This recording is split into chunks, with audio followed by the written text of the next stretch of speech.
What's up, guys? It's William here from Tipsy Rippers. Just put my helmet on because I'm gonna take this thing for a test spin, the first drive here. I'm gonna make sure the handlebars are in a good spot where I like them before I put the hand guards on and the hour meter. Just to make sure I like the feel and where the levers are at and everything. So, yeah, I will take her for a rip and we'll be right back. All right, guys, I got it all mocked up here. I ended up just using the small one here and putting it in first like this in the end of the handlebar, like that, and then just using a hammer and beating it in there. And then I Loctited it, and then I got this mocked up here, and I took this off because it was in the way. So I got this mocked up too, and then I also sat on it a couple times, and I adjusted my clutch lever up a little bit, just to where I like it, and it's a good grip. And I made sure it was good, and it moved freely down there, but also that the cable wasn't stretched quite yet. But you never know. I mean, I pulled it in quite a few times testing it, but yeah, I just checked it to make sure, it wasn't prematurely pulling on the clutch. So, yeah, make sure it returned the whole way. All right, I got this one mounted on here. I Loctited everything. Another thing, guys, check your zip ties, because, like, it had a factory one on it right here, and I'm just like, oh, man, that's going to rub on that bolt a little bit. So I tried scooting it over, and it just broke. And I'm like, oh, that's great, so check all your zip ties, too. So I got it all Loctited in there, and the trick is to get it all screwed in and leave it loose. Get them all screwed in. So I screwed this one in first here, and then I went ahead and tightened this one and centered this, and then I went ahead and tightened these two down. Make sure your thing's still in place. You can see all my Loctite in there. It's pretty solid, so I'm pretty happy with that. But yeah, we're gonna put the other one on, and I think the trickiest part is getting them to look straight, but we'll see how that goes. All right, guys, I got the second one on. I sat on it, messed with the levers a little bit. I think they're pretty good. I like them. They're pretty level. They give a nice touch to the bike. I mean, I got red ones. They had like a whole bunch of different colors. They're only like $26, so I mean, I don't really expect much. I mean, they're aluminum, so they're gonna do something. And I mean, I know this lever's sticking out under here a little bit, but the brake's a lot longer than the clutch, and I wish the clutch lever was actually longer because it's a little bit trickier to pull in because it's so short. But you'd think they'd make them a little longer. I don't know, because like you use the clutch more than the front brake, but some people don't. I don't know, but I think they look pretty good. I'm gonna test them out here, mess around. I mean, I think it'll still protect the brake lever pretty good. I mean, I was just more concerned about protecting my hand more than the levers, because I didn't, obviously I had hand damage, and I didn't want my hands getting all smashed on, sticks and stuff. So I put them up a little bit higher, make sure I got, good hand coverage. See, because like, here's it compared to the grip, lots of good hand coverage. So that's what I was mostly concerned about, guys.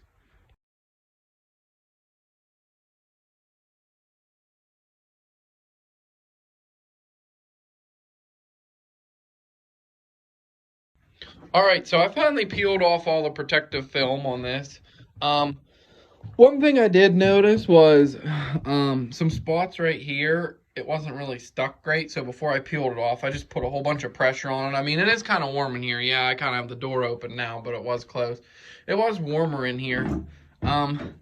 It was wet out today when I rode, and I didn't really notice the pegs weren't, grippy. I mean, I just had tennis shoes on. I did notice my foot hurt from shifting it. I think the shifter's in a decent spot. Can't really complain about that. I think that's decent. I mean, I guess I assessed that pretty well. I did move the throttle down a little bit. It was a little bit higher up. I tipped it down some just to better fit me. Made sure these were all tight again. Checked the chain again. But yeah, I did that. And sorry, I just put some gas in her. And then this side too was like all not stuck on there completely. And then it is a little tricky to get off, but I just made sure, you know, it was all stuck on there real good. I mean, the plastics are nice. I mean, this white one still looks pretty cool. I mean, you know, the graphics on them are pretty cool. You know, it's not super, you know, not crappy. But, I mean, I cleaned the wheels off, too. But we're going to put this hour meter on here. It's just a cheap one off Amazon, 10 bucks. So here's the directions. You just put the wire through the backside. And then you want to wrap the wire 5 times. That's weird. These instructions say something different. Oh, no, it says 5 times. I was reading these instructions, but for some reason it came with more instructions because it doesn't really show you where the wire goes. I mean, I was assuming it went in here, but I didn't want to assume and then put it all on it and not be right. I think I'm just gonna zip tie it on for now. I don't think I'm gonna drill holes. I see people do double face tape. You know, that's gonna not last very long. And Velcro, some people said after a while it gets crappy and don't work either. So you just wrap it around the spark plug boot at least 5 times. It has to be, you know, so far, and it has to be so far away or so close. So I'm going to put it right here. Right there. Looks like a good spot. And then it says to run it up like your throttle cable, which I don't know why they do that, but I'll just probably run it up my clutch cable because it's literally right there. You know, right by the spark plug there. So I'm going to do that. And yeah. So it says if it works, this thing right here on the screen should blink and flash. So we'll see. All right, guys, that's a little bit trickier than I thought. And also a thought that I took a part of too is like, you're gonna want to put it like it fits there pretty good. You're gonna want to have it neat and loose enough so you can take your wire off and actually change your spark plug. You know, you want to take that into consideration also. But I double zip tied the wires on there because like I'm a huge neat person and I think they're pretty neat and I hope it works. So we'll see. All right, so I decided to put it right here, and I went ahead and upgraded the zip ties on it too, guys, to the big heavy duty ones. They give you the tiny little ones like that, but it's longer. You know, might as well just put the big ones on it. Also, I ran it up here onto this clutch cable, and then I realized, oh, it's rubbing on this oil cooler, so I'm going to go ahead and maybe zip tie that up also to there, that bar maybe, see where it was rubbing. And then I ran it through here, and then I went ahead and cut the wire too, because I'm going to mount it right there. So I don't need to have it super long, because like I cut about this much off of it. That's at least a foot, at least. So probably should have made sure it worked first, but we'll see here. All right, guys, I got it all mounted up there. Put it right there. It's pretty solid. Like, look at that. I'm moving the whole bike, and I can't even move it. I just figured I'd put it there because, you know, that's like, see, I made sure, like, you turn the handlebars and it's not going to hit it. You know, I just figured that's the most protected area right here, and you know, it doesn't get a lot of dirt and stuff, and it's up high, so it won't get wet as much and stuff, and it's quick and easy to, you know, access right there. You might spill some gas on it or something, but it should be okay there. And then I use pliers because the zip ties are a little bit big to pull them through them holes, and also to freaking really tighten them down, you know. But I'm gonna fire up here and see if she works, and then I'm gonna tidy up these wires. Like, I'll zip tie, you know, this onto there, and then figure this one out also so it's not rubbing. All right, guys, I got it on here. One thing I was just thinking of, I'm like, I took for a little rip. I might as well recheck all these motor mount bolts again and make sure they're tight. But anyways, I went ahead and did the little zip ties just because it's such a small wire and I don't want big beefy ones on there looking real stupid, you know. And make sure that, you know, the clutch is good. Yep, them are tight. Also, I zip tied this up out of the way. See, it's not touching that no more. But also another thing to keep in mind when you do something like that, I don't know if you can see that, it's pulling the clutch in a little bit. So Before I went ahead and moved that up some, I went and adjusted um, up here on the cable so it wouldn't pull it. So it would stay where it was when I pulled it up a little bit. So it would move it back to where it was, you know, um, just like I didn't do anything. So I went ahead and started it up, and it does work. I could watch it blink from the seat, which is nice. You could be sitting on it. I think that spot's real great because you could be sitting on it and just look and, see how many hours you rode, or, if it's time for an oil change or whatever. You don't have to, like, get off the bike and, like, crawl under here, I know, and look at it. But I just thought that was a good spot, guys. But, all right, we're,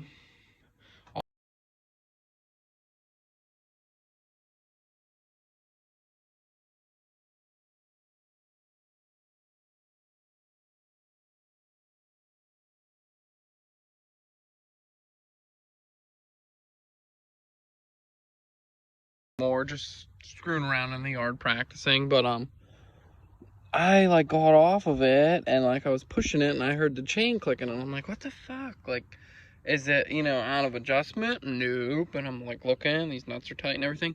Here, this spoke right here was freaking through the chain, just running around.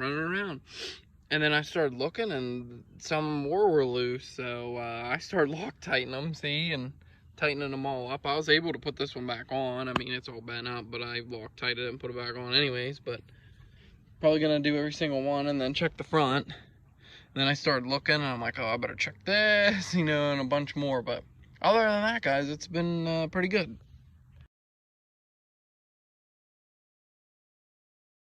All right, guys, so I was gonna go ride today and just went to check my oil, make sure the level was good. This is still the break-in oil, and I don't know if you can see that on the camera, probably not.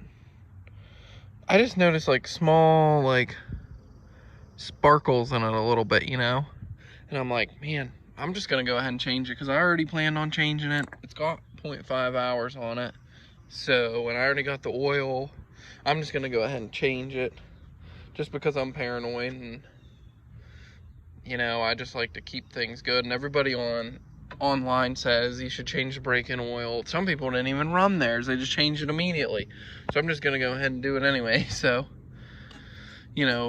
all right, you just got to take this out, and the drain plug's right here. I don't know what size it is yet, but we'll find out. All right, guys, so it was a 17 millimeter. That's what I used on it, and the oil's pretty dirty in here in the sun. Maybe you can see some of the sparkle now. I don't know. I mean, you probably can kind of now, but yeah, I'm just a little concerned. I mean, it is break-in oil, so I shouldn't be that concerned, but yeah. So I'm pretty glad I decided to check it again. It's fucking pretty dirty, holy crap. Hold it up and make sure it gets all out. And I just loosened this up so it can breathe better, but I don't know if you can see all that now better. I mean, there's not a lot of sparkle in it, but some. Whoops. But yeah, I'm gonna go ahead and make sure it's changed. Yeah. All right, guys, so I got it all drained out, and then you can definitely see it now. Yeah, look at that. I even ran some oil through it while it was draining. And so what I did is I just took some 1030 oil real quick and put in it, and I'm gonna run it a little bit more and drain that out again and see if it's any better. And then I'll probably just go ahead and put the regular 1040 motorcycle oil in it. I just put regular 1030 oil in it just to kind of clean it out a little bit. I'm gonna run it a little bit here and then hurry up and drain it back out. All right.